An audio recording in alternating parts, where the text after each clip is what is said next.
अस्सलाम वालेकुम, this is Imran Shah. कहते हैं कि अपने नफ्स को कंट्रोल कर लो, वरना ये आपको कंट्रोल कर लेगा। और अपने नफ्स को कंट्रोल करने का बेहतरीन तरीका ये है कि आप इसका तज़किया करते रहें। इसका रोज़ाना तज़किया करेंगे तब जाके आप अपने नफ्स को कंट्रोल कर सकेंगे। अब सवाल ये है कि नफ्स क्या है? और जब हम ये कहते हैं कि इसका तज़किया करो तो इससे क्या मुराद है? तो सबसे पहले हम नफ्स को समझने की कोशिश करते हैं। नफ्स को बिल्कुल आसान लफ्ज़ों में अगर मैं आपको समझाना चाहूँ तो ये बिल्कुल ऐसे है जैसे किसी चीज़ का सॉफ्टवेयर, जैसे एक मोबाइल है उसका सॉफ्टवेयर होता है। तो सॉफ्टवेयर अगर बिल्कुल ठीक हो तो मोबाइल बहुत अच्छे से फंक्शन करता है, जो उसका दी बेस्ट है वो देता है।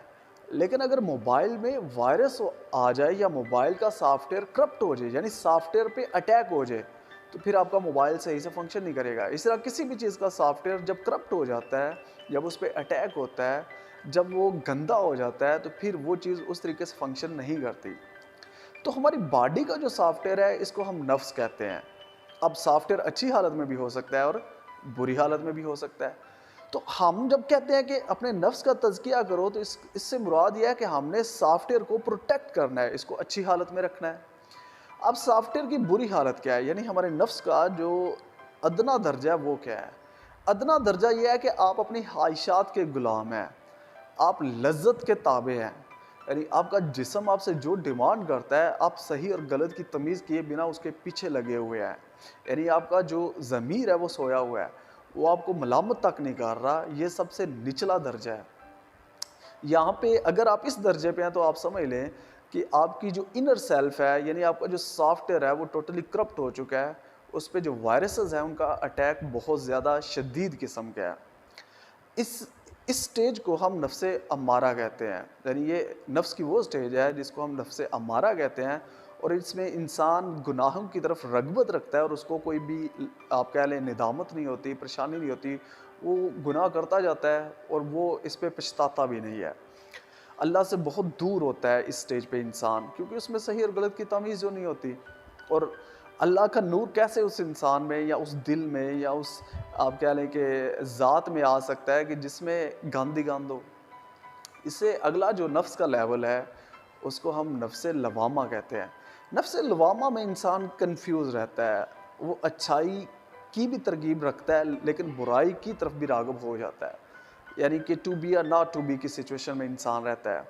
लेकिन इंसान का इतना कंट्रोल नहीं होता कि वो अच्छाई को हर दफ़ा चूज़ कर सके, वो कभी कभी बुराई की तरफ मतवज्जे हो जाता है, वो बुराई कर बैठता है। लेकिन नफ्से लवामा की ये खासियत है कि इसमें इंसान निदामत महसूस करता है, वो पछताता है, वो गुनाह करके तौबा की तरफ भी राग़िब होता है। गुनाह पे उसका कंट्रोल नहीं है लेकिन वो तौबा की तरफ ज़रूर बढ़ता है।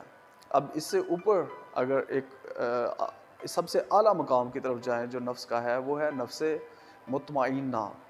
नफ्से मुतमइन्ना सबसे आला मकाम है। ये कह लें कि जैसे मैंने आपको बताया ना, सॉफ्टवेयर बिल्कुल अच्छी हालत में होता है, जिसमें कोई भी आप कह लें वायरस वगैरह नहीं होता और सॉफ्टवेयर बिल्कुल बेस्ट तरीके से फंक्शन करता है।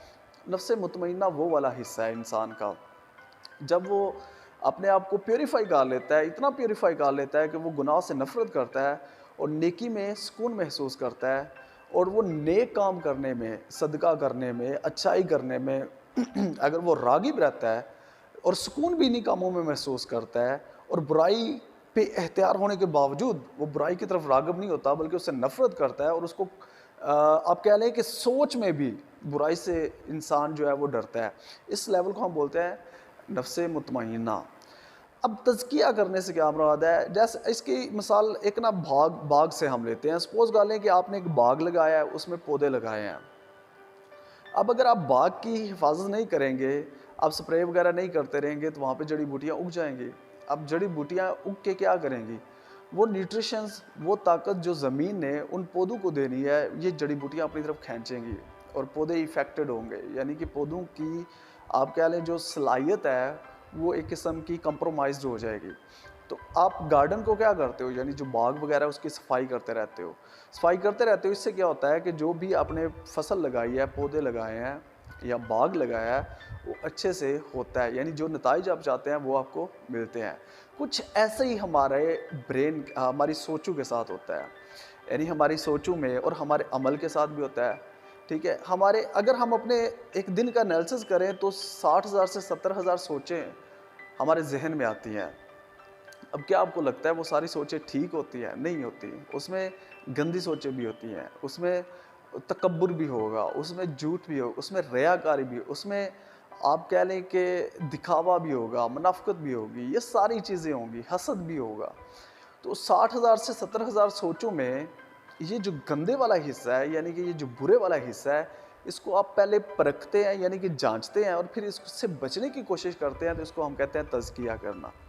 यानी जिस तरह एक माली जो है बाग का तज़किया करता है, यानी कि प्यूरीफाई करता है, जो गंद वगैरह होता है उसको साफ़ करता है, इसी तरह एक इंसान अपना तज़किया भी करता है।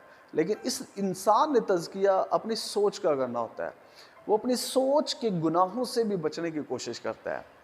अब इसके जो मरहले हैं वो बिल्कुल सादे से अगर बताऊँ आम लेवल पे, तो वो बिल्कुल सिंपल से हैं कि पहले आप ये मानें कि आपके अंदर बुराइयाँ, आपकी सोच में बुराइयाँ आ सकती हैं। आपके सोच के जो गुनाह हैं वो आ सकते हैं। फिर आप ये माने कि आपने इनको कंट्रोल करना है। अगर आप अपने बर्तन को साफ़ रखना चाहते हैं, यानी कि अपने दिल को साफ़ रखना चाहते हैं और अल्लाह का कुर्ब चाहते हैं, आप अल्लाह जो शरक से भी ज़्यादा करीब है उसको महसूस करना चाहते हैं और उससे ताल्लुक़ को मज़बूत करना चाहते हैं, तो फिर आपको इस गंद से बचना होगा। ये सारा गंद जिससे इस्लाम मना करता है, तो इस गंद से बचने के लिए आप तज़किया करते हैं। तो आई होप सो कि एक जनरल सा एक जो आप ढांचा मैं देना चाहता था ये आप तक पहुंच गया होगा। इस पे सोचें और अपना जो नफ्स है इसको निचले दर्जे से ऊपर वाले दर्जे पे लेके आएँ। जानवर वाला जो दर्जा है ना, ख़्वाहिशात का दर्जा, जो अदना दर्जा है जिसमें सिर्फ़ और सिर्फ़ इंसान लज़्ज़त के पीछे भागता है, उससे ऊपर उठ के जो नफ्स मुतमइन्ना वाला मकाम है जहाँ पे इंसान अल्लाह की रज़ा के लिए चलता है, वहाँ पे आ जाए। इस पे और भी डिटेल्ड इंशाल्लाह वीडियोस बनाएंगे। आज सिर्फ एक जनरल सा स्केच देना था कि जो इंसान नफ्स को कंट्रोल नहीं करता, नफ्स फिर उसको कंट्रोल कर लेता है।